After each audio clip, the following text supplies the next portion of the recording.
Здравейте! Казвам се Радина, на 34 години съм, идвам от България.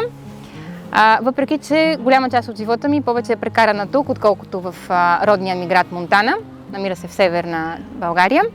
А това е Калоян, моят син. Калоян е роден тук в Памплона, той е на 3 годинки и учи в Менди-Алдея Дос Бериосар.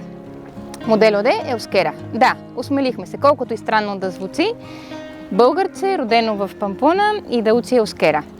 Но въпреки всичко, ние сме на мнение, че тъй като това е неговата среда, той е роден тук, би трябвало да е напълно запознат с местната култура, навици, по-лесно да може да влиза в контакт с обществото.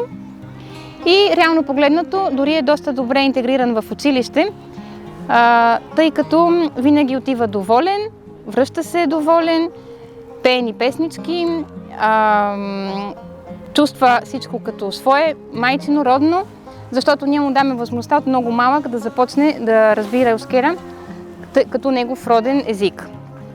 Ние сме много горди, че нашия син, още от 3 годишен, може да говори 3 езика и в къщи комуникираме на 3 езика едновременно.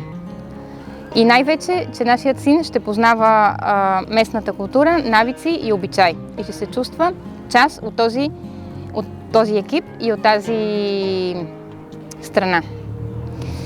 Искаме да благодарим на Менди-Алдея 2, че ни отвори вратите и ни прие да сме част от този екип. Да благодарим също на Марга, която е учителката на Калоян и е много любезен, много внимателен и добър човек. И също така искам да благодаря на АЕК, които помагат на родителите и ние да учим Еускера. И най-вече искам да благодаря на моя най-голям учител Калоян, който всеки ден ми показва по нещо ново и полезно. Ескари Каско!